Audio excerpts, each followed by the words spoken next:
What is up, fellow nerds, and welcome to Not Your Status Quo. Tonight, we're talking Daredevil Born Again. We're talking Invincible Season 3 finale. We got tons to talk about. We got tons of thoughts. Get a snack, get a drink. It's going to be a while. But before we get into all of that fun, Dave, Doug, how's it going, gentlemen? Well, teeth. Keith. Yeah, Well, Dave. Keith. I want to say I'm fan freaking tastic because that's my opening line, but I'm not. My car broke down twice this week. It's in the shop right now. Oh, it's so annoying. They said they'd have it back to me today, and well, I guess it's kind of hard to find the part they need, so I'm haven't been able to work last couple days. A little disappointing. But my highlight was it gave me a little extra time to watch these shows. And I was going to watch, man, we just solved the problem here right before we went on air. I was going to watch Invincible again because it's been a week, for crying out loud. And I couldn't find it when I searched for it. And it wasn't in my, continue watching anymore because, I had finished the show. So, long story short, there was just an option that I needed to select, and I can see it now. But that only happened right before, so I didn't get to refresh my memory. So I'm going to do my best to remember. It's been a week, but I did get to see the Harley Quinn finale today. I Yeah, I forgot watched that was too. on. Yeah, that was good. So, up and down. We got ups and downs here. I'm going to do my best to make sure it doesn't affect the broadcast tonight. Doug, how are you doing? Well, Dave, let me tell you, I am outstanding. You know what? I went ahead and I got my snack. I got my my David's. Nice. Yeah. Sunflower seeds. It's great.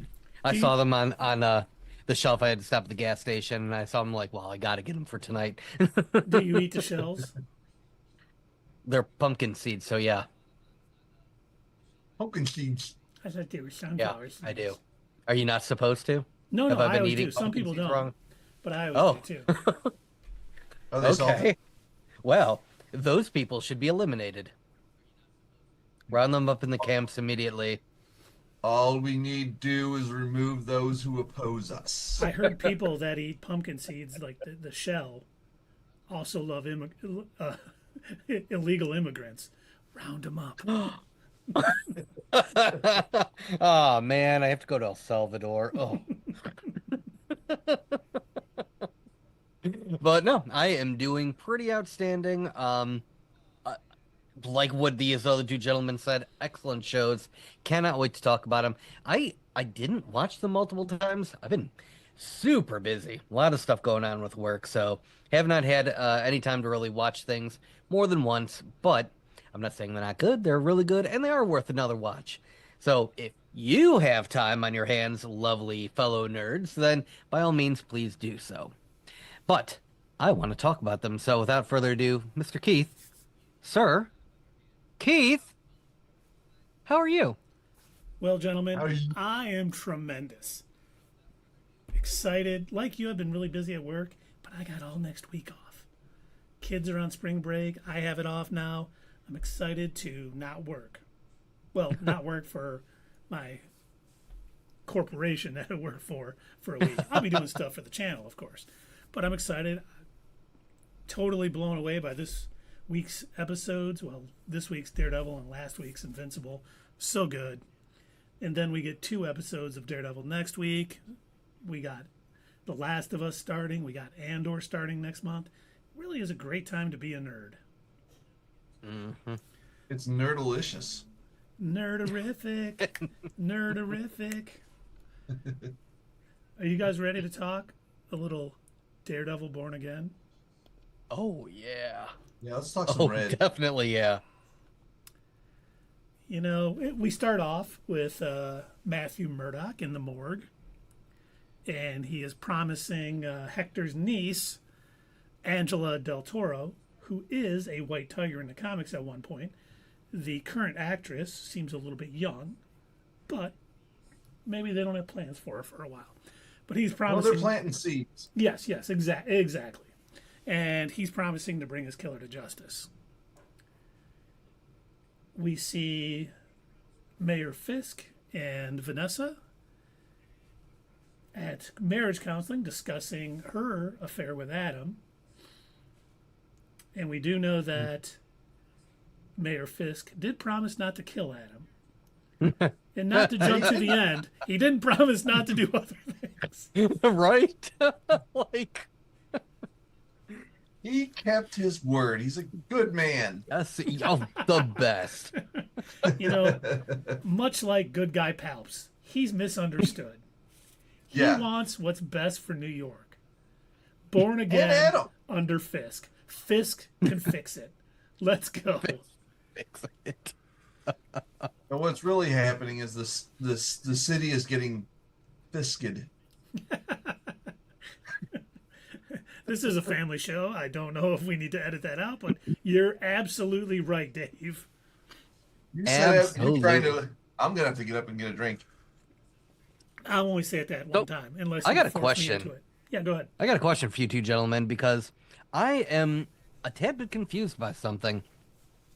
I thought that Fisk had purposely sought out this therapist on purpose. Like, it seemed like there was some sort of ulterior motive, but he's also taking this marriage counseling really seriously, and I don't get it. Like, I really thought there was some other reason why he specifically sought this woman out. Like, you know, whether it was a connection to Matt Murdock or whatever it could be.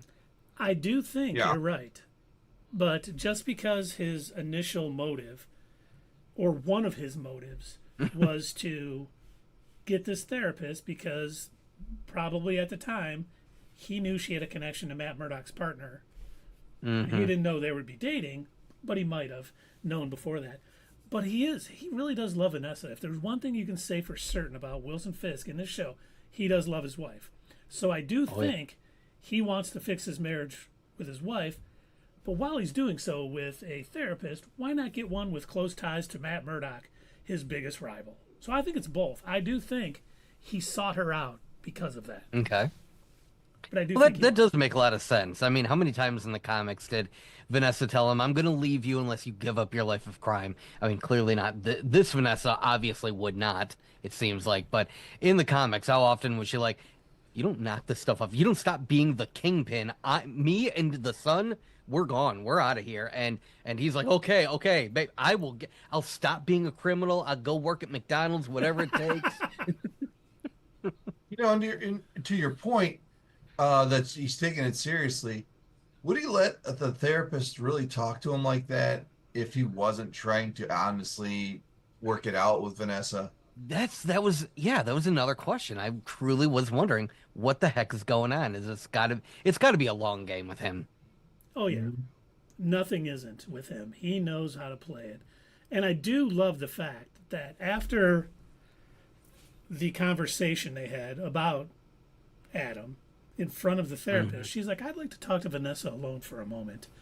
You know, do you feel safe? And she's like, oh, absolutely, and stuff. And oh, she said absolutely? Oh, she didn't. I didn't mean to do that. I'm sorry. But, you know, she does feel safe. She knows one thing for sure. He does love her, and he would never, I won't say never, but she feels safe that he won't physically abuse her or mentally abuse her because of his feelings for her. I think she does feel safe with him for now. That may change. Yeah, I gotta agree with that. But like, if he gets to the point where that runs out, he's not gonna hold back from hurting anybody. True. If something happens and he no longer trusts her, because we do know trust and loyalty is everything to Wilson Fisk. So, loyalty, especially. Oh, and that is key in this episode. Yep. And if he ever feels that is gone, things may change for Vanessa very quickly. Oh, you know what? Oh yeah, go ahead. We got to get to that part of the show before I talk about it. Well, next, we get, Fisk and his crew are at the docks, and he's talking about improving them, and he's got ideas. I just want to get this done. Can't we just fix it? I don't want the red tape. I do like, though, when she's like, well, first we got to send this. And he goes, okay, Right. we have our first step. Let's do it. She's And breaking down how the government works, and Wilson Fisk, God love him, he knows how to do things as a crime boss. He does not understand how like actual day-to-day, government functions or regular real business outside of crime functions. If he wants something done, he's gonna get out the crowbar, break someone's kneecap, and hey, that's a That's good day's weird. work. That is so weird. That doesn't mirror reality at all. Whoa, Dave, I wasn't implying that this would That would never mirror happen. reality.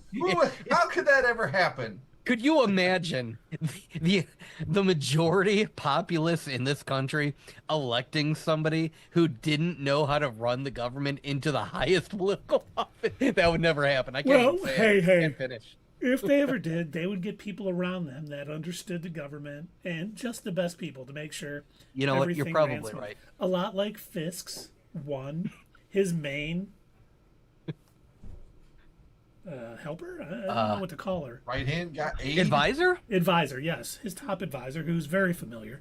She's going over all of the red tape he's got to go through. And for And now, I love the one line that she gave. I was here before Fisk, and I'll be here long after him. Okay, but Fisk's dude there, what do you think he was implying when at the end of that meeting? Do you think he was saying, no, we know what he was implying.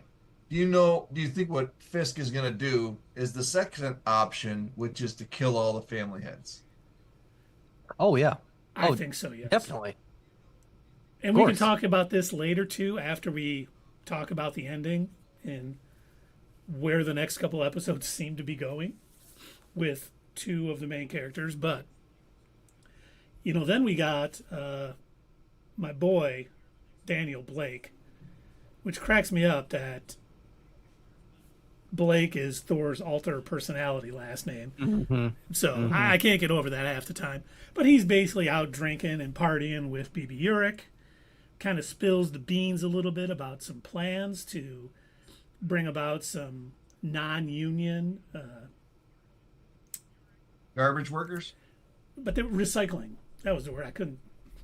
Getting Those old. recycling? I thought it was recycling and garbage.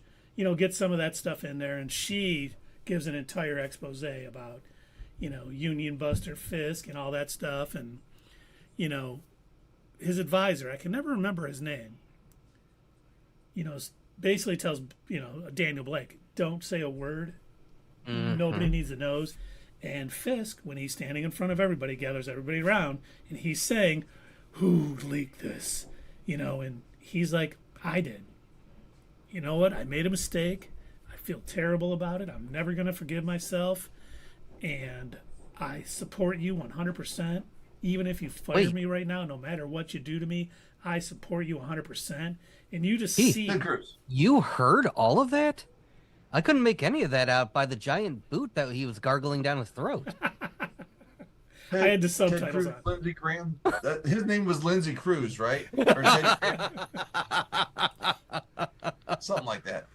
Something like that, yeah. I was embarrassed for him in that scene. I was actually too. watching him do What that. what is it? What is the phrase? Secondhand cringe or something like that?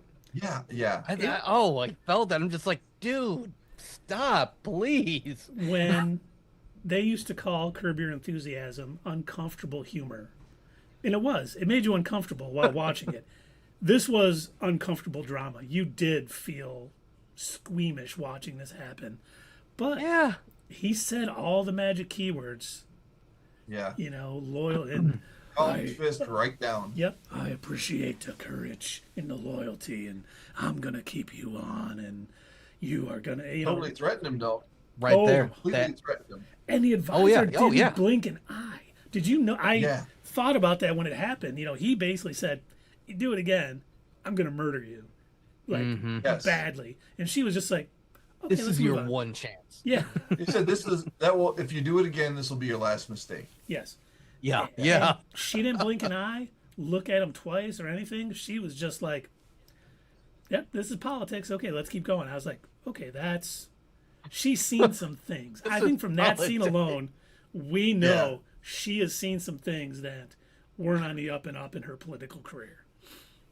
I took it more as everybody knows what Wilson Fisk is, who he is, but they just don't say it out loud, right? Like they know he's a crime boss. They know that he's murdered people, even though he'll say, even though during the therapy session when Vanessa's like, "Oh, he wouldn't hurt anyone. He'd never hurt anyone." So, yeah, okay, sure, sure. First episode of. We all know he hurts people. He has never hurt anyone currently alive. I didn't mean to crush that man's head in the car door. I simply missed. 17 times. Right. I have no idea why my adopted daughter shot me in the eye. It's a mystery. Crazy kids. You know how they are. When I was a boy. We did get that line too. That was great. Mm-hmm. As soon as I heard it, I had to. I'm like, they said the thing. I passed it up. Almost forgot to talk about it. Him listening to those kids sing, and obviously wanting to get out of there, was one. What? First off, your favorite song. One of the greatest. Yeah, one of the worst songs ever recorded, but that was a masterclass in acting. He looked like he was forcing himself to look happy when he wanted nothing more than to get out of there. And I read this and I was laughing.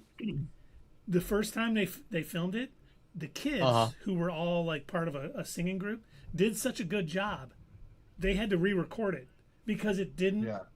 Like if you would have heard their original singing when it was all perfectly pitched and perfect, and you would have been like, why is he feeling uncomfortable? So they redid it and said like, sing off key, sing poorly. And that, like, if you would have heard him singing great, you would probably been like, man, Fisk is a dick.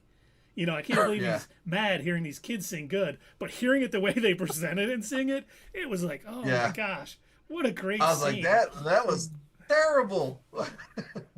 They were obviously nervous. That was terrible. I love when she's like, oh, we've got more. And he's like, no, I really have to be going now. I have a busy day. And then the next place he goes to, they sing the same damn song. Did they say Latverian? Yeah. Yes. Oh, no. Not Dr. Doom's country. Latveria. Latveria or whatever. Okay. I wasn't sure. Latvia. That was it. Latvia. We made that mistake before in Winter Soldier or Winter Soldier. Falcon yeah. and the Winter Soldier. Falcon and the Winter Soldier. Yeah, I remember we had the same. Did they say Latveria? Pick another country. Come on. Right. Come on, writers. We're all waiting They're doing for it on Doom. purpose to mess with us. Yes, they do. You're 100% right. But then we get Matthew Murdock investigating the scene where Hector was killed. And, he knocks a little bottle over, sees which way it goes, ends up finding the bullet with a Punisher symbol on it. And I love when he does stuff like that, by the way, when he shows off his abilities. Like, he doesn't even need to be wearing the costume to do it. He's Daredevil. And I love when he does stuff like that. Me too. I love when shows show detective work like that. Like, he just went there, and some people say he found it awfully quick. Well, they didn't show the whole scene. This show can't be 6 hours long. But the way he kicked the bottle over to see which way things roll and using his heightened senses to go down there and find the bullet, great. And then we know, obviously, who he's going to reach out and talk to. But the best detective in the world. That's right. World's greatest detective. You know what? If you think about it, not only is he the world's greatest detective, but he uses his heightened senses, sort of like a bat using its echolocation, and he, fights crime at night, kind of like a bat, and he's also a man. Man bat. Whoa. Man bat, yeah. That's who he is. And in a show of, in an episode of so many amazing scenes, probably my second favorite was him talking to that dirty cop again. Oh yeah. Oh my God, their little fights with each other is just great. His little, you probably want to bring more people next time. I was like, But you know what? He did find out that he, I forget the cop's name. yeah, he did not order the hit on Hector. He did not. Yeah, he did not do it. And good for him for finding that out. I think that probably saved him a beating later that night. Because if he would have known he did it or had something to do with it, I think he would have came a calling later to find that information out. And because that was a dead end, that's what led him to the scene where Hector was actually killed to try to find it. But then we get him going to I don't know where. Looks like somewhere in the sewers or somewhere. Oh, those are service tunnels. Ah, service tunnels. Okay. Yeah, they that's why you saw like all the internet cables and everything flow. They do that in a lot of other bigger cities I know where they've got these specifically their access tunnels. So people who need to go and fix things like any sort of wiring, plumbing, electrical lines, they can go down into this tunnel and fix it.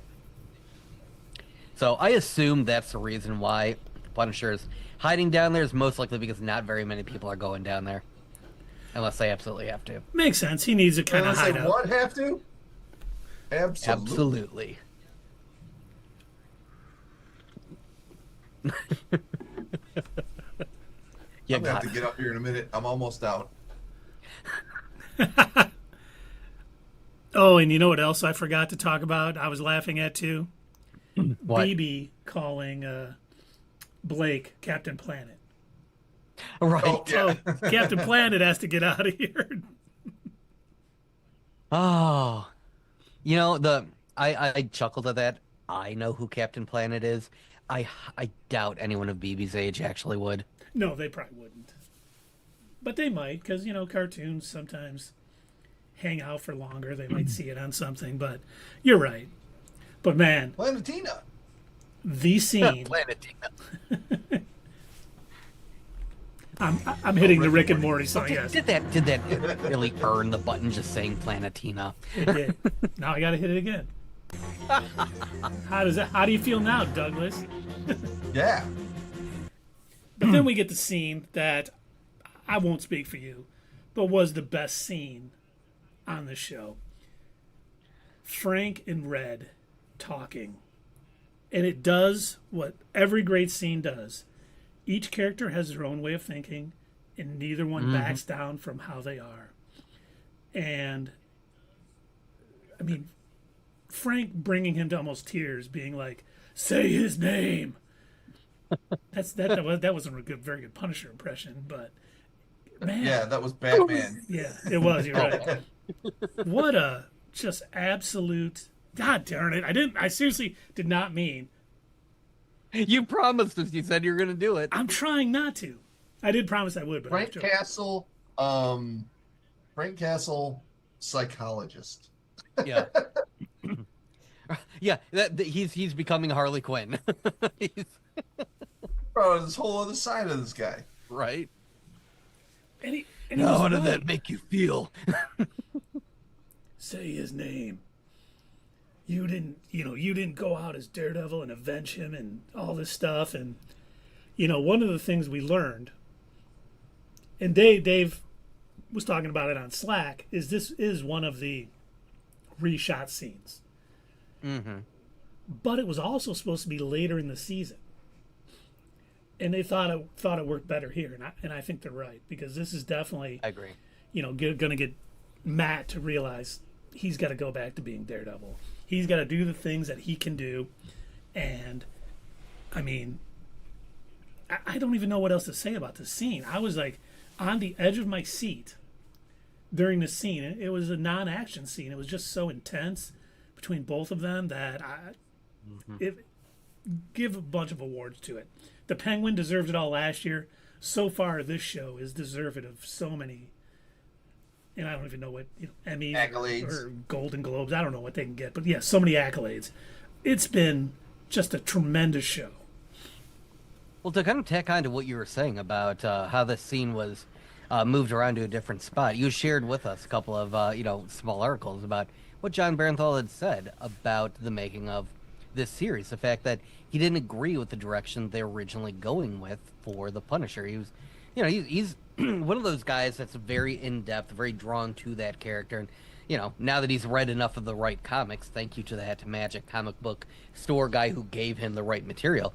But he's a lot like Ryan Reynolds, where he's very much invested in this character. Not only that, but invested in this character being portrayed correctly. And I love seeing that. I love when these actors really care about the character, because they'll notice right away if there's something wrong in the script. They'll be like, okay, no, this isn't right. I cannot imagine anybody from like the 2003 Daredevil or Elektra or anything like that. I cannot imagine any of those actors being like, I don't know if Bullseye would act like that. I don't know if he would have a I mean, Speaking of him, did you see that the media referred to him as Bullseye? Like the media nicknamed him Bullseye. yeah. I was like, oh Yeah. yeah. But no, I am so glad that John Bernthal spoke up, that he said, hey, this is not the way that this character would be. I know the Punisher, and this isn't it.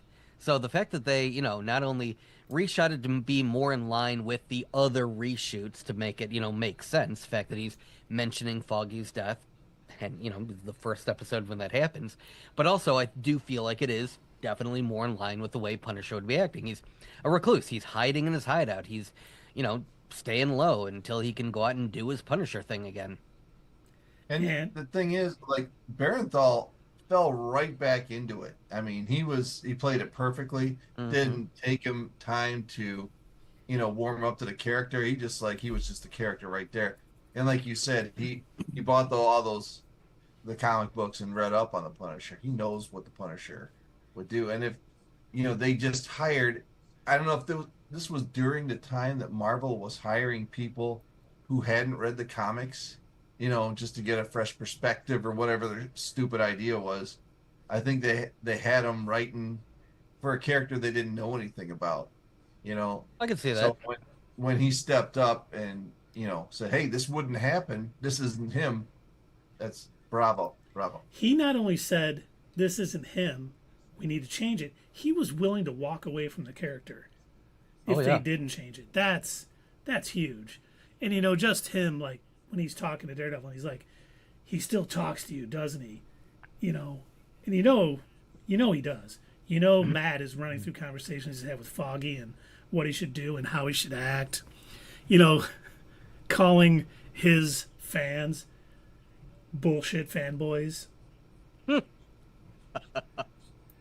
I was like, man, there has never been, well, I can't say that, but this is one of the most comic accurate characters we've gotten in a live action show that I can think of. There's others, but the Punisher is just exactly the character we get from the comics. And whoever hired John to play this role deserves all the kudos, because what a great cast. There's, with so many great castings in the MCU, but Iron Man, Robert Downey Jr., Charlie Cox, Vincent D'Onofrio, John Bernthal is one too. He is amazing. Yeah, you know what? Those whole Netflix series, with the exception of Danny Rand, the casting was spot on. So I always thought Marvel was really good at casting. I was thinking about that. I was trying to find some clips from for the video that we had recently put out. I was trying to find some clips of Typhoid Mary, and she happened to show up in Thunder Fist or whatever the hell his character's name is. But I'm going through and I'm watching it, and I was thinking about that because, yeah, he wasn't really a great choice in an actor, but then again, I don't know who would be, because it's such a hard character to nail. The fact that you've got a kind of a laid back surfer white guy who's trying to, who's been trained by these Asian monks to have this powerful light up fist and fighting abilities and everything, but the persona that he gives off is just like a slacker white dude. Like, I mean, I don't know a good way to do that. I don't know a good way to make that look good on TV. Well, and I think some of the problem is, according to rumors, I don't know how true this is, he refused to take any martial arts instruction before his action scenes and stuff. That's and stupid. sometimes the director has a major influence on how the scene plays out. And, I don't think the director pushed him to really try to nail the role. I think someone could be a great Danny Rand. I don't know who that is, Okay. but I think it could be done. It just is definitely not what we got on Netflix. That was very terrible show. Sorry, Well, Gary. then in that case, I've got my first what's next of the night. All right, let's hear it. All right, here's my what's next. We are going to get a Danny Rand cameo either in this season or season 2, but hear me out. It's going to be a photo in the paper showing that they found his lifeless body. I'm okay Could with it. be Kevin Costner from The Big Chill. Well, that title is not just his; it transfers. So we'll have another Iron Fist. Yes, there's been Yeah, many there you Iron go. Fists throughout the centuries. Danny Rand was not the first. And he's not the And last. We won't already be have the- Ling Lee and There we go. and So then we close the loop. Everything works out. yep, we almost forgot to talk about too the gentleman who stole the fiddle faddle who he was defending. Right. He dropped Right. a scroll comment. Yes, he did. I was like, He said, okay, so And- everyone knows about scrolls. "Yeah," and Matt Murdock was not surprised when he said the word "scroll." This is the first time that special investigation has been referenced in anything since then. And I they didn't did- hear him say that, and I didn't know that he did. I must have missed that. You doze off during that part. He was talking about his fiddle faddle, and he didn't want to do. He didn't want to do another 30 days in county. He went to get some fiddle faddle. He was hungry, and he, ooh, I think He wanted something that tasted good for once. Okay. Well, and it was And then just he said, "What do you think? It was a scroll?" And then Matt said, "I don't know." That's a shame. Well, I was scrolls were also in hoping. the Captain Marvel movie. It's not like they were exclusive to Special Investigation. true. I was like, I'm happy they made that reference, only because I don't want the scrolls to be done because they did the worst possible 'Cause they were done so rendition dirty? of a comic series. Yes. They can still be useful. We need the super scroll. We need other things, but I was happy for it. But his whole plea to Matt Murdock too.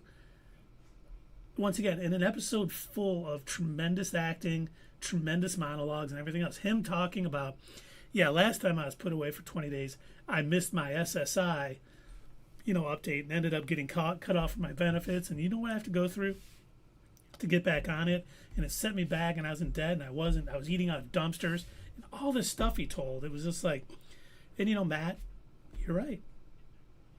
You know what? I'll go talk to her again. I'll get something done. Do whatever I can. And it's stuff like that. You don't get that.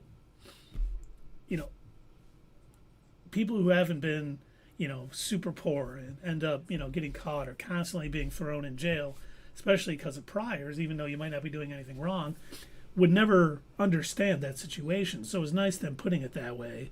And I just thought it was another great scene in this episode. Once again, we didn't get much action in this episode, but it was still just incredibly well acted, well written, well filmed. Everything about this episode was good, and that was just one of many. Excellent character development too. Yes. I think that was probably the best part because we've been saying throughout these episodes that the idea of it being called Daredevil Born Again, and as he is going to finally, feel a bit of redemption, forgive himself, and allow himself to put the costume back on. And that was Is it too soon to jump to that powerful scene at the end there? No, let's go. I mean, just seeing him open up the. By the way, I didn't realize that he had that many variations of his helmet. But I didn't see the yellow one though. You didn't see the yellow one? The yellow one. He left it at She-Hulk's place. No, he didn't. He was walk of shame. He was wearing it. Okay. Well, anyway, He meant to leave it I didn't there know so he he had could that come many. back and get it the next day. Sorry, Doug, go ahead. Yeah, there you go. Second, I love the slow motion opening up, revealing, because we've been waiting for this. We've been waiting for it. I've really been waiting for this. I don't know about you guys, but I need to see him be in the costume again. I need to see him be Daredevil. It's called Daredevil. I want to see him be Daredevil. And I I think think by we're the end of the season he'll be in. He'll. I think by the last episode he will be. They had I better think not we're make me getting it. wait. We're last getting it episode. before that. We will see him in Daredevil next episode I hope so. because he's the whole once again the parallels between him and Fisk, him getting out his billy clubs and working with him and practicing again, which is always great to see somebody. Hey, I haven't done this in a while. I better practice instead of just going out and being top form. But then we get Fisk, who I won't say he was training, but you see the real Fisk coming out. He's no longer eating a chicken breast and an asparagus. He's got an entire plate of food. He's got the poor gentleman who cheated with Vanessa locked in a cage. And you just see both of these guys, getting to the point. The Punisher talking to Daredevil and Fisk having to deal with government, red tape and everything else to get done what he has to get done. They're both getting pushed into their old lives. And it's simultaneous. And I think we're going to see Fisk come out to be the real Kingpin next week in some way. And we're going to see Daredevil going around the city, finding out what he needs to do. And I think he's probably going to come face to face with the fake Punisher that killed. And I feel sorry for that guy because he's going to be hospitalized for a bit. And I cannot wait to see it because this is exactly what they've been building to this whole season, is them coming back into their true selves. As much as Matt Murdock wants to just be this peaceful lawyer guy, it ain't him. As much as Wilson Fisk wants to be the mayor of New York, he's the Kingpin. And man, it's coming to it. When this episode ended, I was sad, but I'm like, I only got to wait a week. He's got to get that costume on pretty soon, though, especially after that Muse scene. Well, yeah, we wait a week, and we got 2 hours to watch the show next week, so it's going to be good. We're going to need it. I think they'll probably. We might be thinking the wrong way, which we never do on this channel. We're always right. The next 2 episodes together might be all about Muse. Probably. It might. Well, and one of the things... we're at least enough of the episode or episodes dedicated to him. Yeah, for sure. Because, just to watch this guy sort of methodically, treat a human being like a paint can. He's drawing blood out of him so that he can add to his canvas. I need to know what brings somebody to that level of psychosis. And this is a Disney show. Now, the fact what that... a twist would it be if Muse turned out to be the therapist? Jeez. She's don't think the listening eyes to everybody's... That would be good. It's probably not going to happen, but it would be the ultimate betrayal to Matt. She's involved with all the main characters. Mm-hmm. I do think, I don't think it's the therapist, but I do think he goes to her because he was the one at the book signing, I believe. Because they did announce who was playing him. That's right. I think so. I forgot all about that scene. One of the things, for those of you who have seen the In Focus on Muse that is on our channel, one of the things that he does in his art, we'll call it that, and as you see, he's getting his paint from one of his victims at the end of this episode, is he mocks the superheroes of New York, he mocks the police, and he definitely mocks Fisk. So his story can interweave in what's going on with the corruption in City Hall. Obviously Fisk has done some things already with the police chief and probably things that we'll see in the future, just trying to get the docks redone, maybe killing some people to get some of the gangs out of there, whatever he's going to do. And then obviously, Daredevil flying around beating people up saying he's a superhero. This is all going to be part of Muse's art, is mocking all of that. So it's going to push them even further past their normal levels, and it's going to be good. I mean, I have no doubt that they're going to handle it correctly in just the way they've handled this entire show so far, in showing, can't remember which one of you said it was a Disney show. I think it was Dave. The fact that they are using Muse, who starting next week will be our back issue breakdowns on Muse's first appearance, which is shocking that they did it in the comic. Even shockinger that they're doing it on a Disney Plus show. Shockinger. But I mean, they showed him basically just draining the blood out of one of his victims to use as paint in one of his art depictions, and that is just so gross. And they're not shying away from it in any way. Nuts.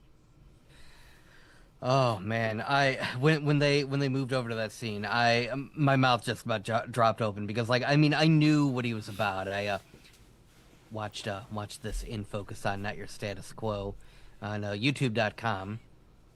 I binged YouTube and went there, and then watched Not Your Status Quo's latest in focus short. And by the way, afterwards I went and watched it on TikTok in case I had missed anything. But yeah, for them to just show him casually drawing blood out of this living dude. Well, before we move on, we should say, if you like what we're doing, go ahead and subscribe. And I'm going to stop it right there. Yeah. Yeah. Sure, we should. Do all the YouTube things. Like, subscribe, comment. It costs you nothing, and it helps our tiny channel out so much. Yeah. Draw blood, paint with it. Do stuff. No, don't do those things. No. Disclaimer: don't do what Dave says. Someone's already like, "Oh man." Well, buddy, I gotta let you go. Yeah, no kidding. Like I was actually watching recently that pitch meeting channel, and I was watching them talk about the first Venom movie, and how everybody thought when Venom was going to be, like, oh, this is going to be violent. This is going to be amazing, because he's such a violent character in the comics, and all of his appearances, he bites people's heads off and everything. And so in the pitch meeting, the writer says as much, and he's talking to the producer guy, and he's like, yeah, so we've got these great scenes, we're going to show how violent Venom is, and he's going to bite people's heads off, and the producer guy's PG-13. He's going to bite heads off screen. And it's like, if some of these studios had a little bit more faith in these characters, knowing full well that, the whole if a movie is rated R thing, that is not a deal breaker anymore. It might have been in the 80s and 90s, where it's like, oh, can't go see an R movie. Nobody's going to go see a rated R movie. And it's like, nowadays, it's like, I don't even know if theaters even check anymore. They're just like, yeah, sure, 8, go ahead, go on in. And I mean, look at Deadpool and Wolverine, rated R, very violent. It did extremely well at the box office. It not a deterrent anymore. Up with Deadpool digging bones out of a ground and fighting with a corpse. I mean, they put that on screen. It's now on Disney Plus. So yeah, if anything can prove that, sometimes you can have a character who is a violent character in the comics be just as violent in the movies, and people are going to watch it. Nobody's going to shy away from it. So yeah, go ahead, show Muse, show him, drawing blood out of people, ripping them apart, painting with their entrails. And they're showing that, you can tell the difference between the reshoots and the original shot. And the part about that is, you have to stick with the people, like we mentioned a minute ago, the people who actually like the comics. Those are the people who have read the comics, that are into it, love the characters. I just really hope they stick with that formula, rather than, I think DC did it with Superman, or is that they hired somebody who really didn't know the character. They tried to make another Batman, and we all know who that is. And you gotta appreciate the characters for who they are. They're all diverse. And I mean, look behind Keith, how many are on that Marvel poster? Well, There's like 3,000 characters in the Marvel universe, and none of them are the same. So if you get somebody who likes the character and writes for that character, that's that's what they need to do. well, I will say this. In defense of Henry Cavill, he does know an insane amount about Superman. Like, Henry Cavill being like a big buff dude is a giant friggin' nerd. So, in his defense, he knew the character. The director, on the other hand, did not. Right. And Henry Cavill is helping produce a Warhammer show, and he is just totally into Nice. Warhammer. And when he was on The Witcher, he was always battling with the writers, saying this isn't how. This isn't the way that he would. Yeah. Yeah. So yeah, definitely not Henry Cavill. But and that's the key. And I think once you get executives out of the way, them stop trying to say, hey, this is popular right now, let's do this. Just stick to the character. And I think that's why the Superman reboot coming up is going to do much better than the aforementioned Superman movie, only because Superman is a symbol of hope. He's not this dark, brooding guy. And while the opposite, if they made the Punisher some happy-go-lucky guy, that would be just as terrible. I mean, you got to stick with who the character is. A dark Daredevil Punisher team up is what it would be. Trying to change that is going to be bad. Now, having I can't even think of someone else to talk about, but like Dave said, you just got to stick to the character. And this show has done that. And it's doing very well for Disney Plus because of that. Well, you know what? I think I thought of your. Oh, go ahead, Dave. I was just asking how has the ratings been? I'm going to look it up, but go ahead, Doug. So, to kind of add on to your characters, that your actors and actresses that know their characters very well, obviously, Madam Web. I mean, is that not the epitome of knowing the character, loving the character, really just having an understanding of just comic books and comic book movies in general? Like in that one interview when they asked her, so what's your favorite Marvel movie, and she said, does Superman count? And when Superman said, with great power comes great responsibility. And then he looked at Darth Vader.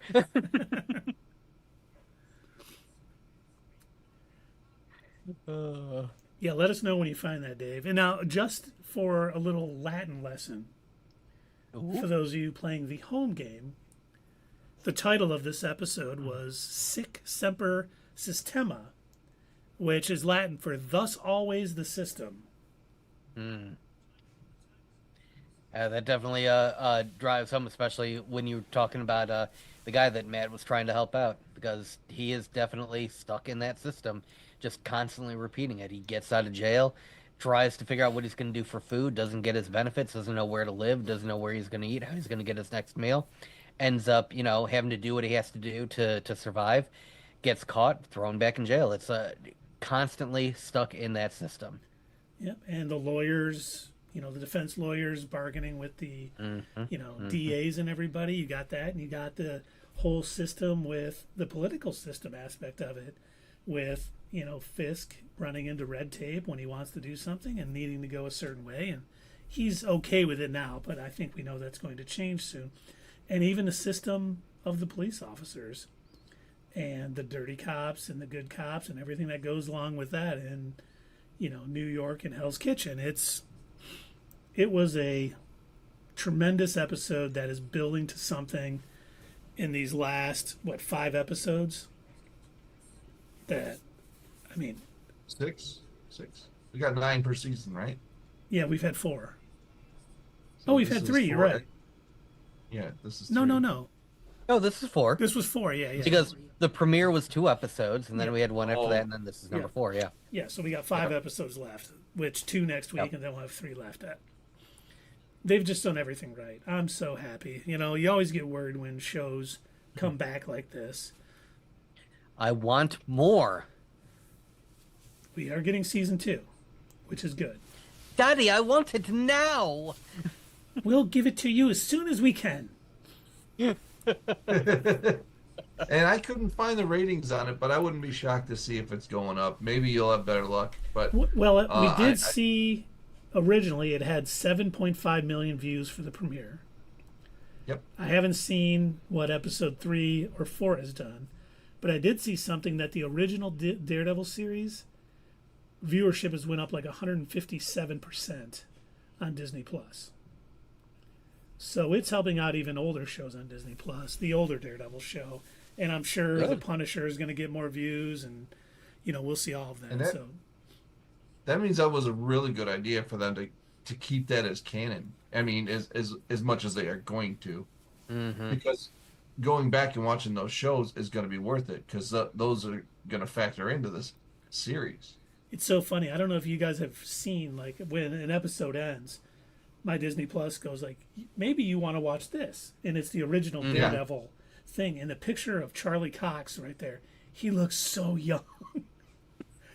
I'm like, I forget it was like 8 years ago. 10 years ago. Yeah. Nuts. Did you guys hear about? Maybe I should. Charlie Cox is interested in being the next Joker. No. I read that. I don't think that's a good idea, but okay. I know I think he's hadn't a good heard actor. If he wants to do it, let's that. see. Well, yeah, Let's get. obviously. I mean, who are we to stop anyone from doing what they want? I'm just saying he might be able to pull it off. I haven't seen him be crazy. Yeah, it would. It's things like you always have these pre-thoughts about people. Like when Heath Ledger was cast as the Joker, I don't know anyone who was happy with it, and then he just gave one of the greatest performances as the Joker. Even Mark Hamill. When I found out Mark Hamill was doing the voice of the Joker in Batman the Animated Series, I'm like, what is wrong with these? And then I heard it, and I'm like, Luke Skywalker's the Joker? No. there's a reason I'm not a casting director, and this is it. Right, Well, right. here's why that would never work out with him playing the Joker. He doesn't have green hair. Oh Everyone yeah. knows That's you have ruined. to have the same colored hair of the character you're playing. Otherwise, you can't be cast. Everyone knows this. And you know what? He's got a beard too. He can't. Joker doesn't have a beard. Joker doesn't have a beard. That's it. I'm writing a letter. Baseball. I understood that reference. I'm getting my I watched the typewriter. news about that. I'm getting my typewriter out and typing out a letter to my congressperson. I don't know what they have to do with casting for DCU, but I'm going to be heard on it. Dear Gary Peters, I am very upset about this casting choice for the Joker. What the fuck? I think he retired, so that would be very effective. Exactly. Like, I retired, man. What? I thought it was fan mail. What is this?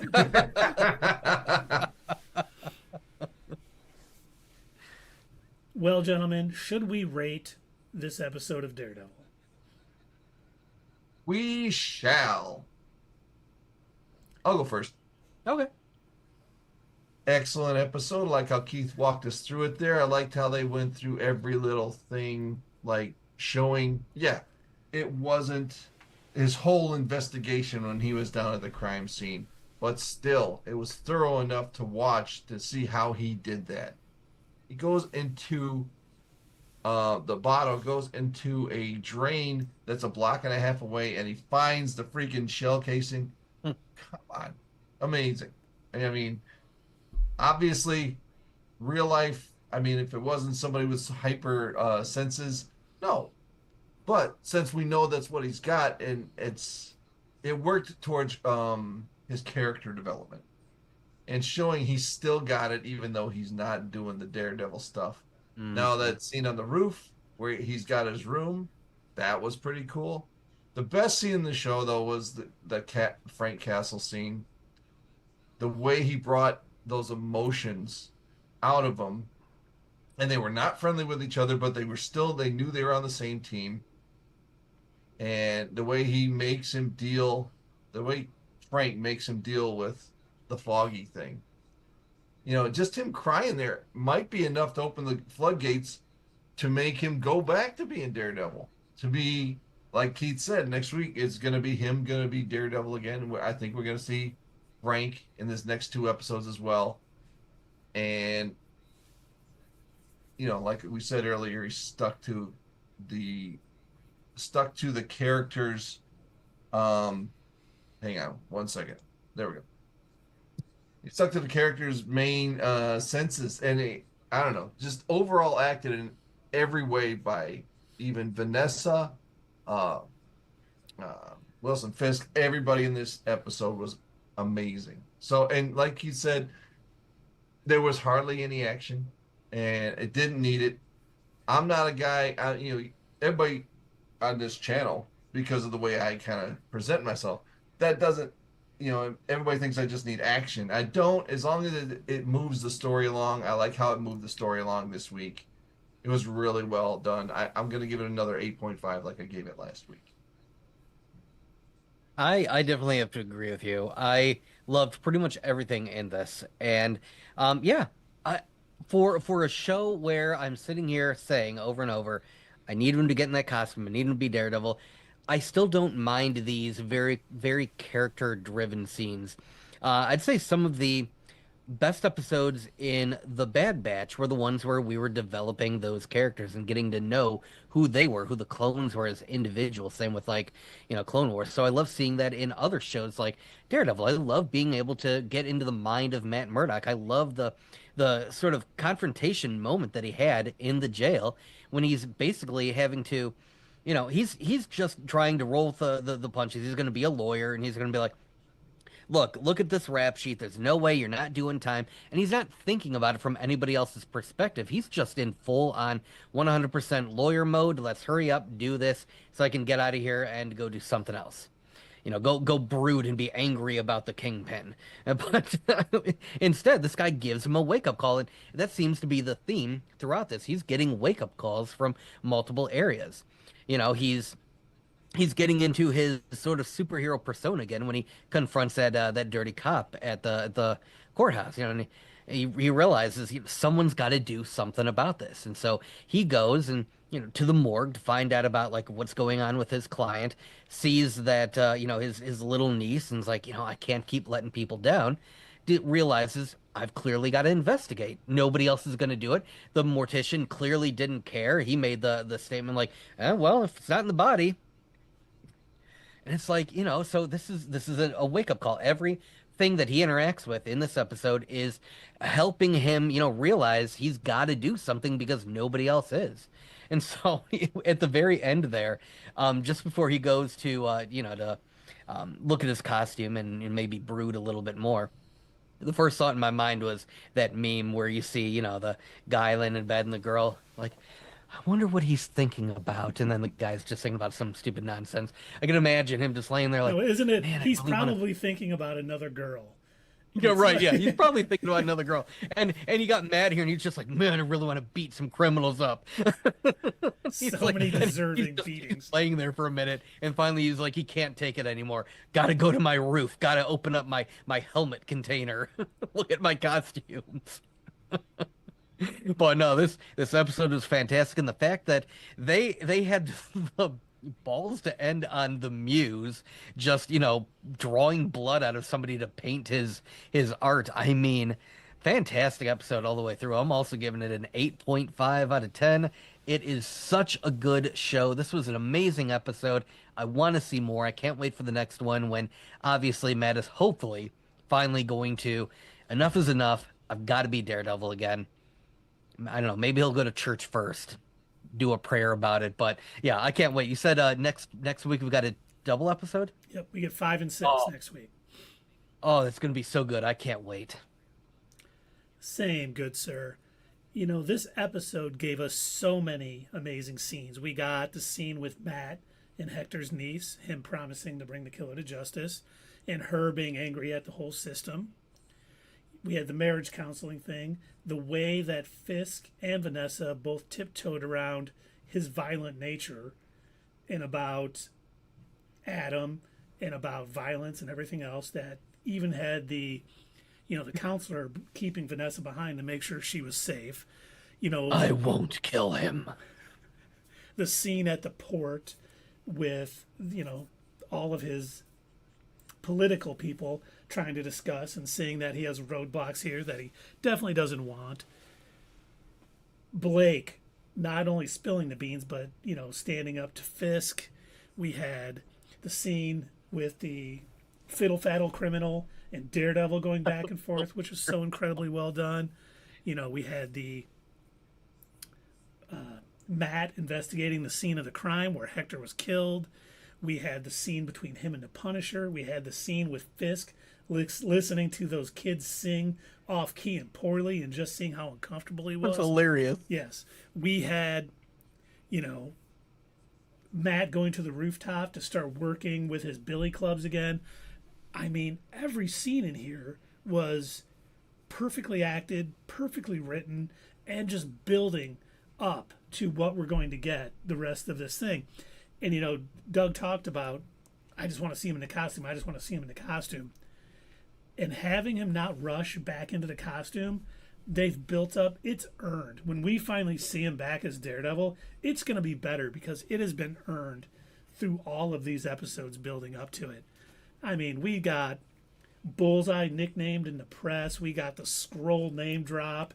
I mean, this was an episode that I didn't look at my phone. I was on the edge of my seat. I had my seat back, and I was still leaning forward like, oh, my God, this is what is going to happen. I was worried for characters and everything else. And, of course, the scene with Matt and the dirty cop in the jail was all perfect. I loved it. I'm going to give this an 8.8. I'm moving it up a little from last week because each episode just keeps building and building on what happened last. And I am just in awe. And it's funny because one of the scoopers I follow on Twitter today, who has been right a bit, more than some of the others, he seems like he's actually an insider possibly, but said season 2, if they do what he thinks they're going to do, it's going to blow season 1 out of the water. Oh? And I was like, and he's like, of course I cannot discuss what it is because his insider, whoever feeds him the information, said you can't share this yet, which probably means so few people know. If it gets out, they'll be able to know who did it, or possibly. But I'm like, oh my, I can't even imagine like it getting much better than this. But I hope he's right, because then we are going to be in for an amazing 2026 or whenever. I think it's 2026 that season 2 is coming out. But wow, just That would be crazy if we only had to wait a year. well, it's already being filmed. Since they already filmed the first 2 seasons. They're not done with season 2 yet. It's filming right now. Maybe some lawyer named Spider-Man will show up. Spider-Man. Peter Spider-Man the Third. Yeah, Esquire. Yeah, Esquire.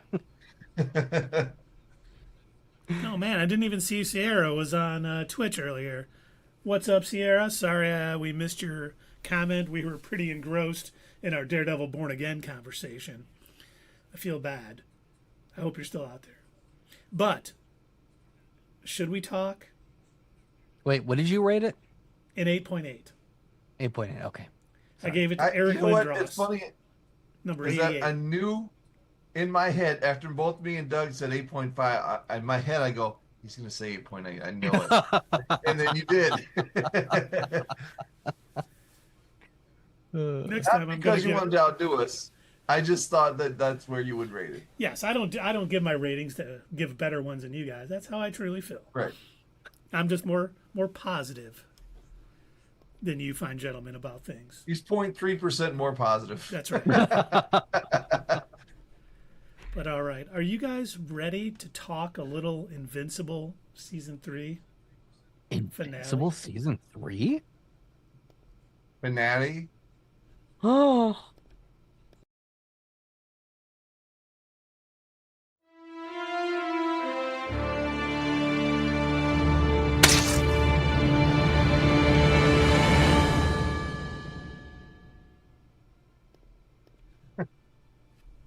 Love it.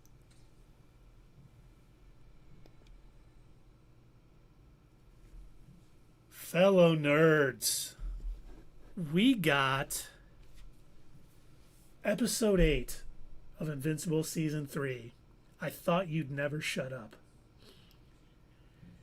And we have been, I don't want to say harsh, but we haven't been very nice to season 3. Kind. We haven't been kind. And it hasn't deserved at times it. it wasn't nice to us. That's true. Yeah. 100% accurate. There's been some stumbles in this season. But episodes 7 and 8 of this season were not. Top tier. Man. And I know Dave had said that this is the highest rated episode, I think, on IMDb. Is that what you... Yep. Yes.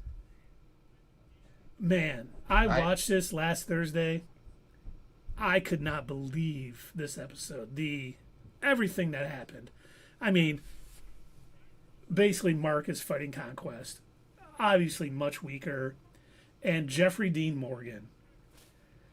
Good God. Did he deliver his lines beautifully? You talk about, just a lack of empathy in a character, and he portrayed it perfectly. And even when, at the end, when he thinks Mark's about to be dead, and he talks about how lonely he is, and how everyone, is afraid of him for what he does, and, it's so hard and stuff. He goes, but you'll never share it because you're about to die or whatever. I was like, good God. How do you make some brutish thug this deep in an animated series? You hire Negan. Yeah. Yeah, I was going to say, this was Glenn getting back at Negan, and the whole thing was reversed. And he was just like, Negan, or, Conquest. Conquest. Thank you. In this, Negan was just as deep as this guy. But he lasted a while. Yes, I said a while. Why did you say it that way? Like what? Yeah. Who got their head bashed in this time? Yeah. A while. Yeah. And the fact, little thing, like we had talked about on Slack about Adam Eve. She was fighting Conquest, trying to help out. Oliver was trying to help out. Both of them. Oof. That scene with Oliver. Oh my gosh, talk about a scene that will Suspense. I had to look away for a second. I'm like, he's gonna tear the boy in half. Oh my god! That's what I kept the thinking. sound effects that they added. Why would they do that to us? I was like, this show is unforgiving, so they are going to kill him. He is going to tear him in half. And then we're going to find some new ability where he can, sew himself back together somewhere. I don't know. But I thought he was going to get torn in half too. And all I know is that I saw the concept art from season 4, and Oliver's like 8 feet tall now. He plays basketball for the Bulls. Stretched out a little bit. He's doing commercials with Shaq, selling insurance by the general. Looking down to him. Hey, Shaq, let's go. And even seeing how they show complex fractures happening in these things. The bones popping through skin. Oh, with Mark. Yeah. What we saw with Adam Eve too. Mm-hmm. And seeing him being over her and just taking your life is such an amazing thing. I feel so. And unlike Dave said he knew she was going to come back. I was like, she's going to die, and that's going to send Mark over the edge. And while she didn't die, she ended up, Dave mentioned multiple times on this show that she had mental blocks put in, so she couldn't use her powers to the fullest way. She couldn't be Dr. Manhattan. I completely forgot about that. I remember them mentioning it in the Adam Eve special. And I forgot because I'm sitting there, I'm like, you've got to fight back. You've got to unleash your powers. Stop using shields. You are not Green Lantern. You're supposed to be like Dr. Manhattan. But then at the end of the day, I guess I'm kind of glad that they do nerf her a bit, because if they did let her be as powerful as she is capable of being, every episode would be over. Like, I mean, why even call anybody? Why have anybody other than Adam Eve? Like, oh, hey, we've got another alien invasion. Cool, I'll just snap them out of existence. But I am happy that she only used it to bring herself back. Mm-hmm. Really, bring her back from the brink of death. She still didn't use it. I was worried before she was almost dead that she was going to use her powers to stop Conquest, like going to turn him into a flower or something. And I'm like, you can't do that, because they did it the right way. Now she slowed him down a little bit by burning his skin off. But it was Mark who eventually, stopped him. And even the line, oh my God, when Conquest was like, anger doesn't make you stronger, boy. It seems like it does. But it gave him the adrenaline to push through, and just the sheer, will to do what he had to do. And man, his What did he have? A arm is broken leg and a broken arm? Yeah. Yeah. And a broken hand. And he basically, the only thing he could hit him with was his head. So that's what he did. I was like, good. I checked 3 times to make sure my son wasn't anywhere in the room watching it, because I'm like, this is not something he needs to see. But I mean, kudos to them to not shying away from this, because when you get characters that strong and that powerful, this stuff is going to happen.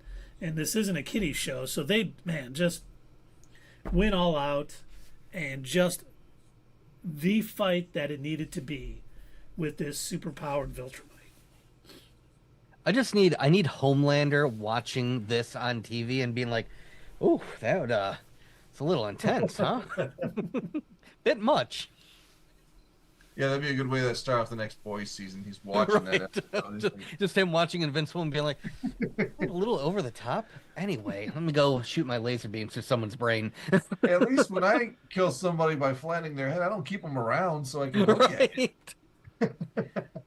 Oh man, everything that they were trying to do to stop, and I gotta say, the fight with Conquest, it almost seemed more devastating than what Omni-Man did when he fought Mark. Like, I'm watching them, and oh my gosh, when he was, racing Mark through all those people, and he's flying them, and they're showing him obliterating not just adults, but children too. And the men, and the women, and the children. Humanity. I killed them all. Yeah, I was thinking about that too. I'm like, man, they're knocking down a bunch of buildings. They're killing people during this fight. Are we supposed to, at the end of it, are we supposed to be like, is this like Superman? Well, for the first part, when they were in New York, it was already evacuated from the Invincible. Because I thought about that too. But when he went to whatever coastal city that was, like Doug was saying, just flying him through people and just just like popping them, just obliterating them. I was like, God. He's like not only physically abusing him, he's mentally abusing him too. And I mean, truly psychotic villain. So good. So good. Oh God. I had to put it on the thumbnail for this, but it's just the scene with them in space when he takes the opportunity to blow a blood bubble, shape it like a heart, and then blow it at Invincible. Talk about pure psychotic villain. I mean, this dude, it turns out there is some mental issues going on, when at the end of the day, he's just like, I'm so lonely. Nobody ever talks to me. This is the first good conversation I've had in years. And you hear the Negan voice coming out. Yeah. And it's like, oh, wow. So he's just really sad. So if he had a friend, he wouldn't be doing this. He needs a friend to beat up, is what he needs. So he can have a Fight Club. conversation with him. He needs a fight club. Yeah. Viltrumite Fight Club.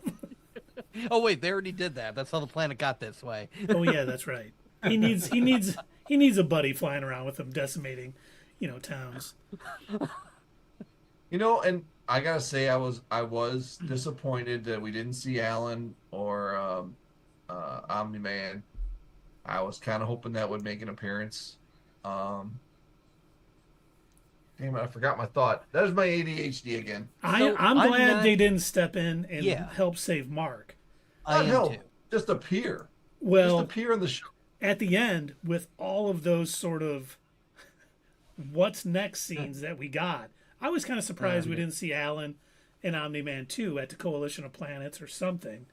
But they set up so much. I was like, Got Angstrom more? back. I can't More? believe the technical More? aliens are back too from Mars. Like, what the heck, man? I thought we were done with them.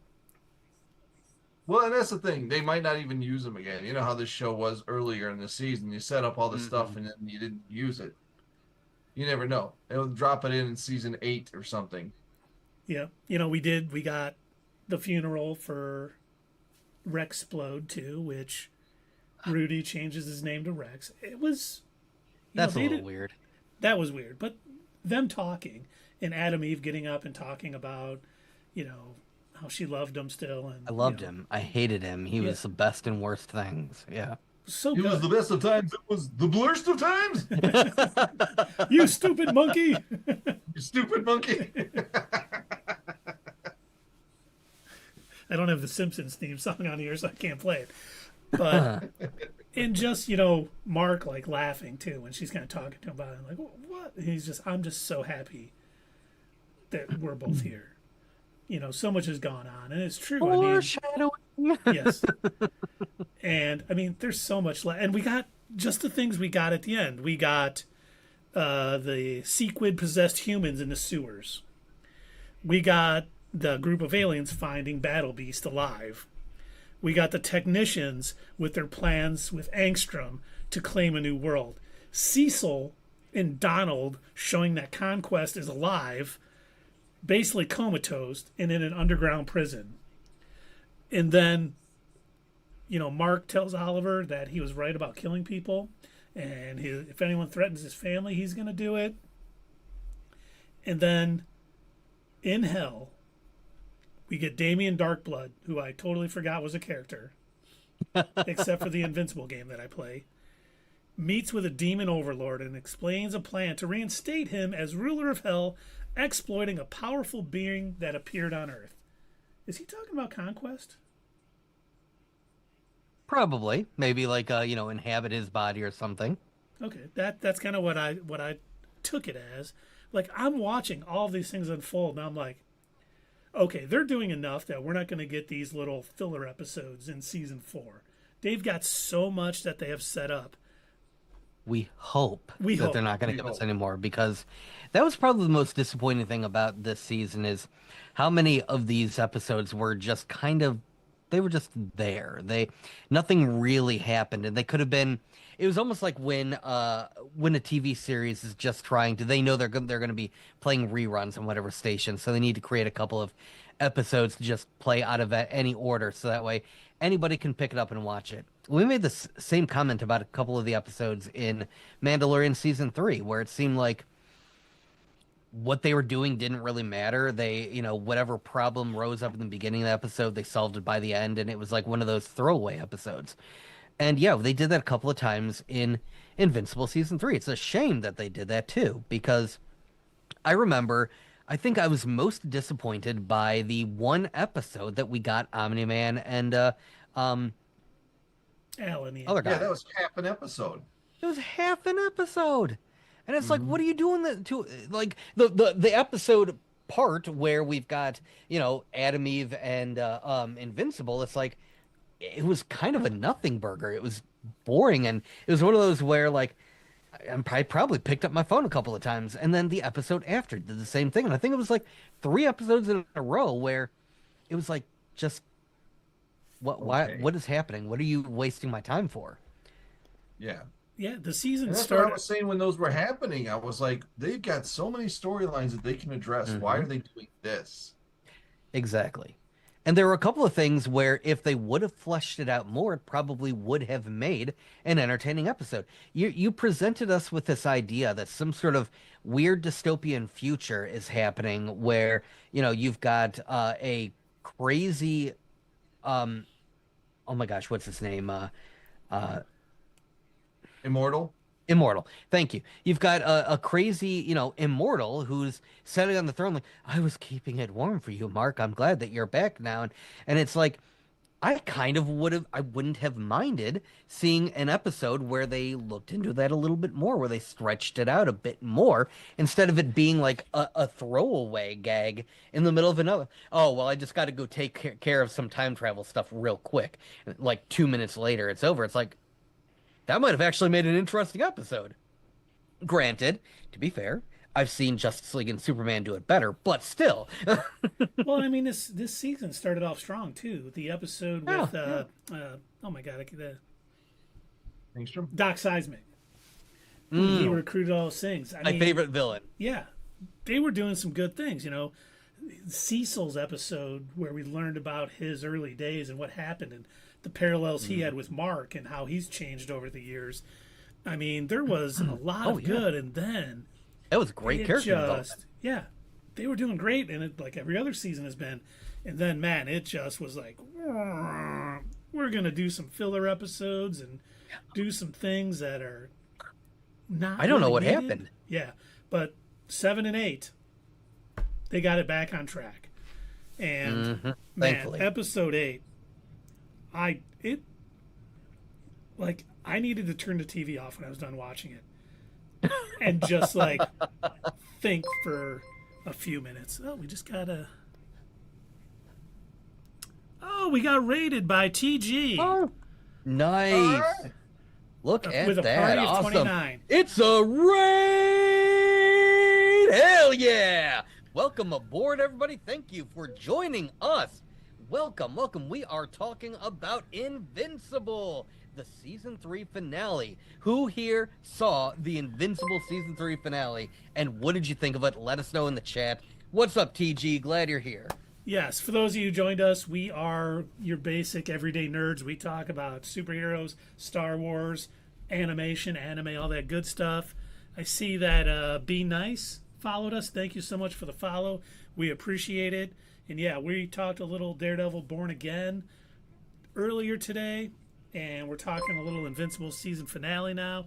OG Cold Grizz gave us a follow. Thank you so much.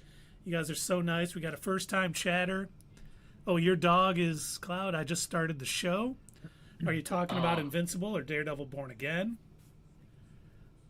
He's gonna follow, but no spoilers. Oh, no spoilers. We are spoiling the heck out of it, man. Yeah, sorry, we do spoil. We've been talking spoilers this whole time. But appreciate the follow. Jump off if you don't want spoilers, because we are. Come back later. Let us know what you think, because Yeah, definitely. it's been great. Greetings and Yeah, we do salutations. these streams every Thursday and every Monday, and we're always talking about something nerdy. Whether it's whatever new comic book show out there, Star Wars show, movies, all that stuff. And we got Definitely another check us follow out. for an uncle named 3D Black, I think. And he also asks, greetings and salutations. Not your status quo. Invincible season 3 finale was amazing. That is Yes. what we've been talking about for the last 30 minutes. So, just an incredible finale.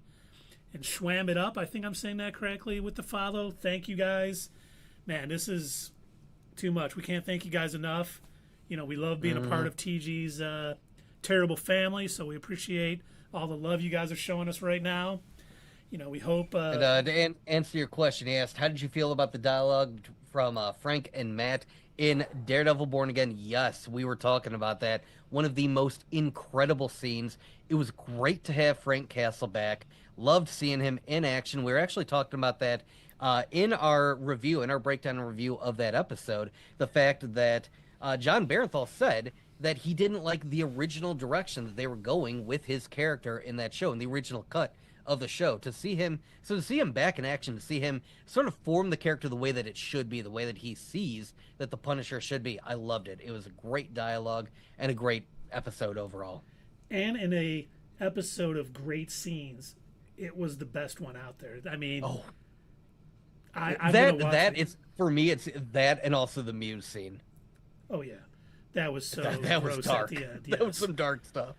Oh, and an uncle named 3D Black. Negan voicing Conquest was amazing. Yes. We talked about it earlier. You talk about giving voice to a psychotic villain like that was just perfection, man. Because I get, what's his name voiced him earlier in an earlier season. Thanos, but I can't think of his name. Thanos, yeah, Josh Brolin. Josh Brolin, and they got, Henry Dean Morgan. Is that Henry Dean Morgan, right? Jeffrey Dean Morgan. Jeffrey Dean Morgan, yes, to do it in this, and he was perfect. That the whole fight scene, the way it all played out, his monologue to Mark, especially admitting how lonely he is and everything, was just spot on, brilliant. I have seen a lot of articles say this, that how like we've been constantly like wondering, okay, so what exactly is a Viltrumite weakness? Like Cecil's been trying to figure it out, ends up coming up with the Sonic thing in order to stop Mark. But a couple of articles have said, and I know that it's a joke, but it's still like true. The Viltrumite weakness is friendship, love, emotion, because you notice that's the thing that broke Omni-Man when he's getting ready to kill his own son at the end of season 1. He thinks about a baseball game, a little league baseball game with Mark, and all of a sudden he flies off into space and abandons Earth because he loves his wife and he loves his son. He even says to Alan the alien in that one episode, like, I think I miss my wife. But he looked at her as a pet. he may have said that, but I think he changed his mind over the course. Yeah, I think he realized being away from her that he really did actually love her. But then with Conquest here, he's just like, he's being real with Mark, and it's just like, I don't have anyone to talk to. Nobody talks to me. I'm so alone. This is the most fun I've ever had. And let's see. Sleek Collins says, how do you feel about Mark's fight with Conquest? This was on YouTube. Yeah, we loved it. It was so well done. And he said, honestly, these episodes were in the comics. They all come back later as the season goes. So maybe we'll get some more Immortal. Oh, he must be talking about the Flash of stuff at the end. Okay. Yeah. The only thing we were also talking about how on this show nobody seems to die. I mean, they die, but they don't stay dead. So they come back rather quickly for my tastes, but what are you going to do? It's still an excellent show. Yeah. And we talked about all the things that was getting set up at the end, between the Sequid possessed humans, Battle Beast being found alive, the technicians, and Angstrom, Cecil, and Donald revealing that Conquest is only comatose and not dead. And they got him set up in this huge sort of trap that I think once he awakes, he will break out no problem. And then we got, Mark promising to kill, and then Damian Darkblood meeting with that demon overlord. And there was a thing that was posted by the official Twitter, Invincible.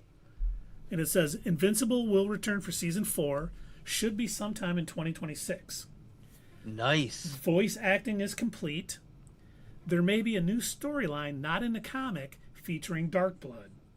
Okay. And it says, all right, I dig it. Thrag has been cast.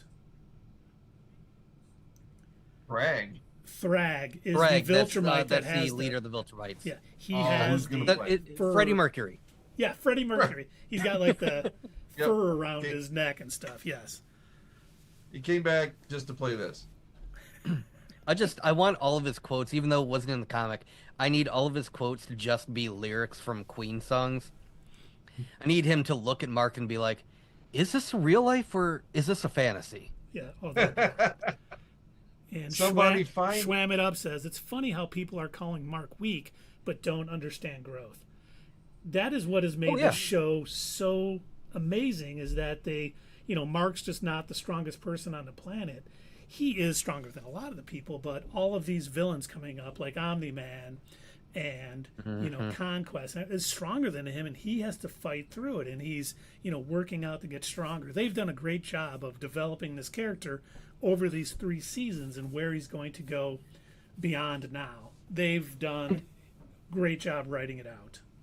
And he's come a long way from season 1. If you think about how, I don't want to call him weak, but if you think about how inexperienced, how unpracticed he was in season one. He still had to figure out how to fly and how to land properly without, like, taking out a ceiling of a building and everything.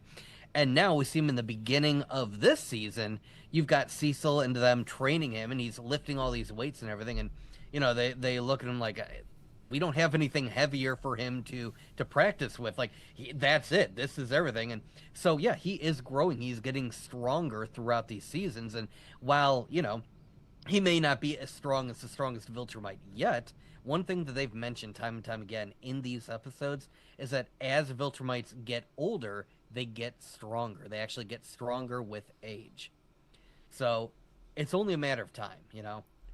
Just so you know, Salik Collins on YouTube said Robert actually wanted to do the Damien Darkblood storyline in the comics, but scrapped it. Now he gets to do it on the show.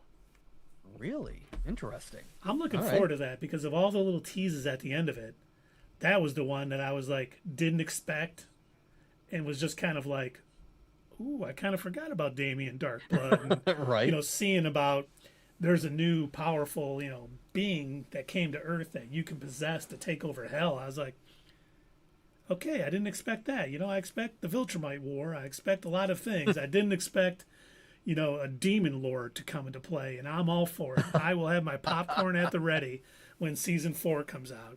And knowing that Thrag has been cast and probably going to show up and play a role in season 4 is all just leading to this big Viltrumite invasion of Earth. Mm-hmm. And cannot wait. It's going to be great. What did you... We're probably going to rate this episode now, which was the season finale of season 3. But what are your guys' thoughts? What would you rate episode 8? Yeah. Whenever we do our ratings, we always do them on a scale of 10, and we usually consider 5 to be average. So what we generally do is we'll rate an individual episode, but in special occasions like this, when it's the season finale, we'll also do a rating of the overall season. So in the chat, let us know what you think. How would you rate this episode on a scale of 10? And then how would you rate the season overall? Okay, I'll go first. This episode. Mm-hmm. Yeah, it was great for me being a Walking Dead fan, seeing it the scales flip the other way. And the voice, if you just listen to the voices, it is Glenn and Negan. It was pretty cool. And yeah, he pretty much had the same attitude. And like the battle was epic, really. And with Adam Eve, when she first got smashed up, I was like, holy crap, she can't die. And then I thought for a minute, she ain't gonna die. She can put herself back together. That's not gonna be a problem. I don't know why I was worried, but I was really worried that Oliver was gonna bite it. The sounds that he made when he was holding him up over his head, like Keith said, that was like, oh my God, we're gonna lose Oliver. But how, like I mentioned on this show, that people come back from the dead really quick. So maybe he'd have found a way to sew himself back together. I don't know. But overall, and the way it's set up next season, and I hope they stick to it. I hope they don't have the 3 filler episodes, which I'll get into in a minute. This episode alone, I'm going to give this episode a 9, which is rare for me. If you never watch, I gave it a 9. And overall in the season, like, yeah, when they took that dip, they came out of the gate really strong. Like the first 2 or 3 episodes were just amazing, and then it took those 3 episodes off. 2.5 episodes off, and that really kind of hurt it overall. So I can't give it an 8 just because of those. So I'm going to give us the whole season a 7.5. Yeah, I pretty much agree with everything you said. I went into this episode kind of on the high of the previous one, the Invincible War episode, which was also phenomenal. It was nice. It was a good change of pace because yeah, like you just said, a lot of the previous episodes in the season, a lot of them were kind of hit or miss, like the season opened up really strong. It was a great first couple of episodes, but then after that, it sort of dipped a bit in quality. And here's the thing. I said back when we reviewed the very first season that the animation is okay. And it's one of those things where I've gotten used to it. It's fine. It is what it is. But to me, it looks like, a lower budget version of some of the DC animated movies that we saw. Um, and they were fine. So I don't go into Invincible expecting like top tier animation, but it's also Amazon, and so I expect them to put some money into it. Like they've got enough from us. I mean, look, did you see that they raised the price of Prime? So I mean, I expect a little bit more.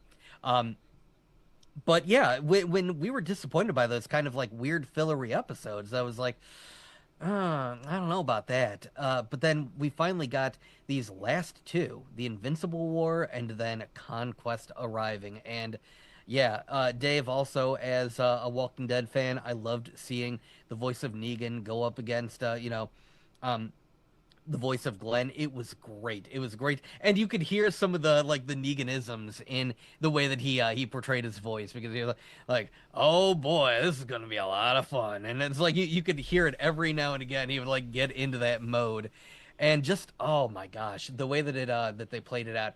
I almost wish that both of these last two episodes were even longer, just to kind of give us even more of it.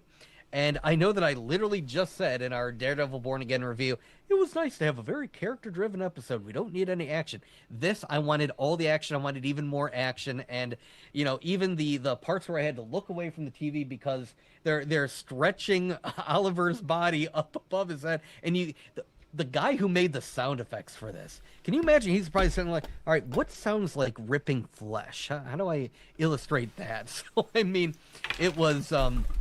It was a very good episode. It was probably one of the best of the season. This reminds me very much of the way season one ended.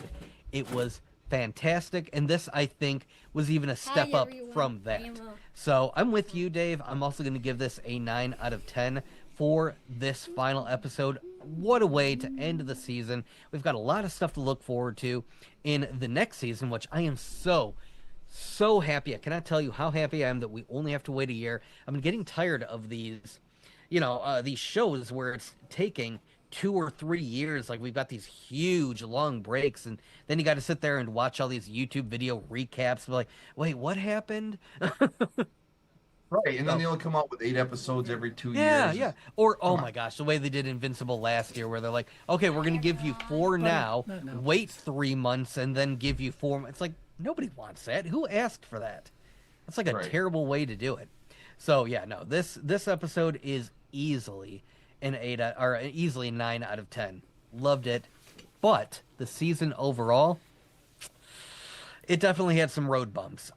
Even the ones that were good had their own, minor issues every now and again. I'd say the best ones were probably the premiere episodes, the one where, they went into Cecil's backstory, but even Powerflex or whatever his name was, voiced by Jesse from Breaking Bad, even that episode wasn't great. It was just kind of like it was a whatever episode, So I think overall for this season, I have to give the season overall only a 7 out of 10.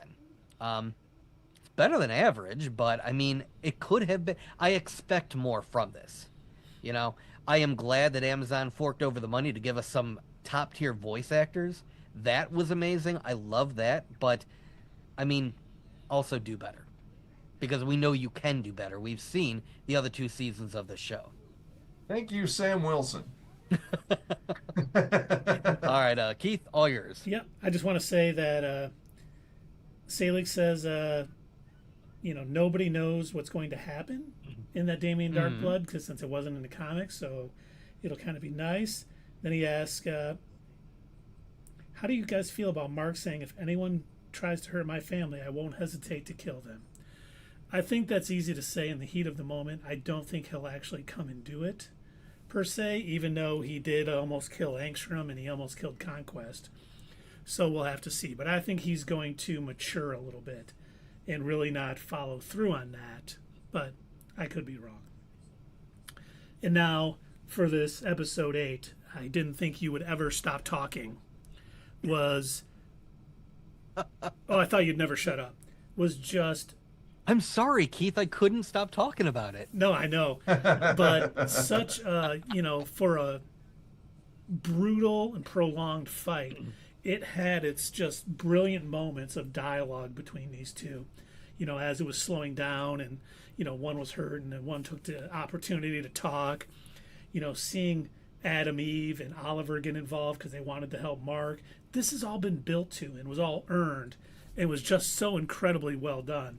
And finally, seeing Adam, Eve, after she lay there near death, having the mental blocks drop so she can heal herself and use her powers to the fullest, once again, was all earned. We got it in season 3. They're not, doing the second episode of season 1. It's all things that have been laid the groundwork for, much like the comic series, where everything's kind of laid out there and they build up to it and it's earned. That's what this show is doing. Seeing it ending, and then seeing like Cecil being Cecil when Mark tells him to burn the body, and of course he doesn't. He keeps them. We're going to learn about the Viltrumites from him. We're going to learn what we can and be ready for them, which I don't think anyone's ever going to be ready for them. But I can't wait to see the Viltrumite invasion. We get seeing Battle Beast alive, seeing the Sequid possessed, all of this, the new Angstrom stuff. Angstrom's not dead. He had a couple episodes here. They just did a great job. And then seeing Damien Darkblood, which I've mentioned so many times because I was just jaw hit the floor when that little scene played out. Everything about this episode was just perfectly laid out. Tremendous voice acting, tremendous writing. The animation could always be a little better. But, now that they've raised our prices, like Doug said, hopefully we'll get that in a little thing. But once again, I would rather have seasons every year or year and a half or 2 years than have to wait 3 or 4 years for, perfect animation. So I'm not complaining too much about it. So for this episode, I'm giving it a 9.5. It was so good. I thought it was one of the best that we've gotten out of the entire Invincible series so far. And hoping they keep improving on that with future episodes. But for season 3, both Dave and Doug had talked about it. It came in strong with Doc Seismic coming back more powerful than ever. We got the Cecil backstory episode where you learned so much about him, and they really made you see the parallels between him and Mark and just think, oh, wow, he's not who I thought he was, but he's gotten to this point because of what his job and what he has to do. Mm-hmm. And then, unfortunately, we had the slowdown in the middle of this season. Outside of the Alan the Alien and Omni-Man stuff, it really was not up to what this show has been. But they really cranked it back up with Invincible War and then, this final battle with Conquest. So for the season, I'm going to give the season a 7.1. I mean, it was good. The good episodes really brought it up, and the lull episodes in the middle kind of brought it down. And it looks like we got Kleborp coming back here onto the thing. So, let's see. Indeed we do. Nice. Yes, indeed we Salik says, And really obviously, interesting. To me, I feel like Mark is maturing by finally not holding back and protecting his family by any means necessary. I feel like he's only going to kill the bigger threats instead of the common street thugs. And that could be. I always look at it and I think of any superpowered being, especially ones as strong as Mark, if they start killing people when they think they're bad, they are taking, they become judge, jury, and executioner. And when people see someone behaving that way, power corrupts, and absolute power corrupts absolutely. The good superheroes know they cannot cross that line. It may happen occasionally. By the way, whenever one of us says absolutely, we have to take a drink.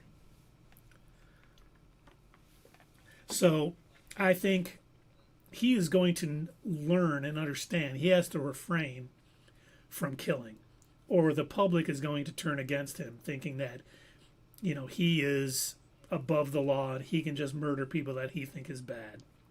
You gotta, every supervillain needs their day in court.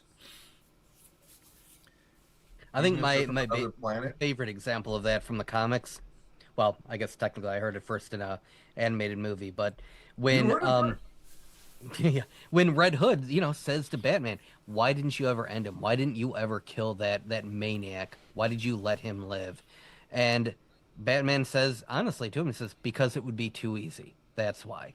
Because if I do it once, what's going to stop me from doing it again and again and again? You do it once, and that becomes your go-to. It's just too easy. So I don't kill them. I try to save them." Ask Oliver Queen about that. Mm-hmm. Started So down the yeah. wrong road and he came right back. If you ever watch, or if you ever go through and you read the Superior Spider-Man run, which I know this is going to sound crazy from the outset, but Dr. Ock possesses Peter Parker's body.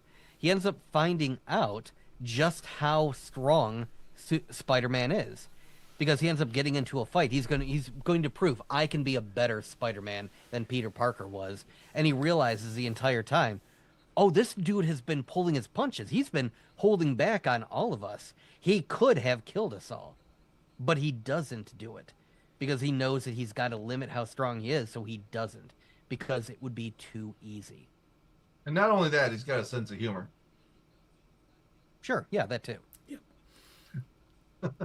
But yeah, no, what Keith said, a lot of these superpowered beings, yeah, they have the strength, they have the power, the ability to kill.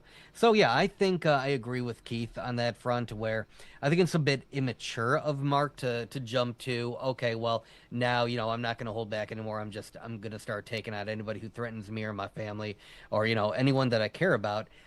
Yeah, he can do that. He has the ability to do that. I just hope he doesn't. I hope that isn't his go-to.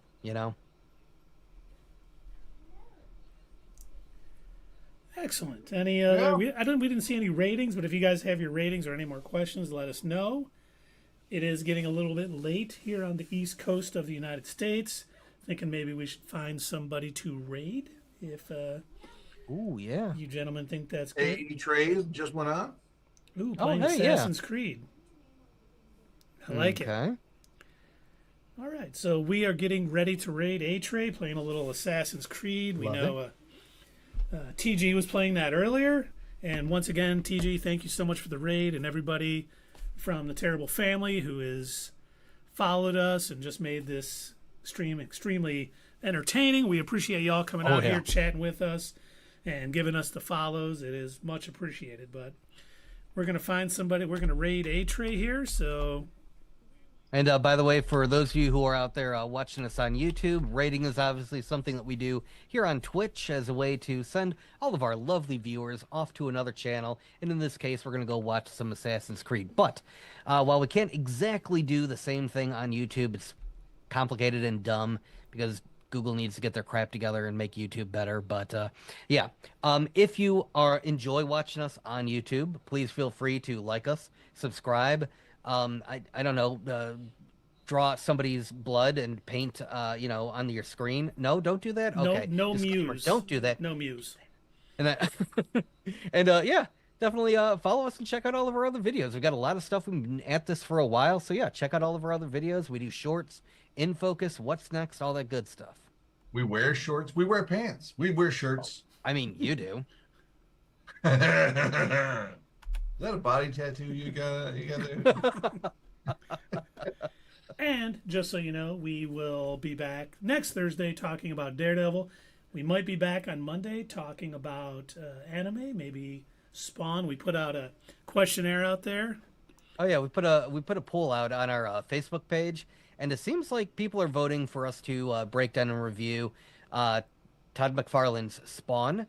So we might be checking that out. It's an older, series from the 90s, but it is within the same universe as Invincible. Fun fact. And by the way, Spawn does show up in the Invincible War in the comics. And he may be showing up next season in the show. If we can believe all that. But once again, thanks everybody. We'll be back Monday. We'll be back next Thursday. If you can join us, we would love to see you. And thanks for coming.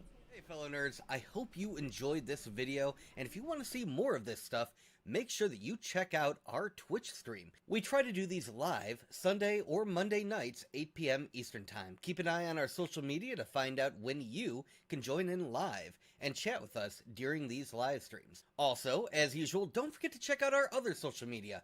Add us at Twitter, Comment down below, and we'll see you next time right here on Not Your Status Quo.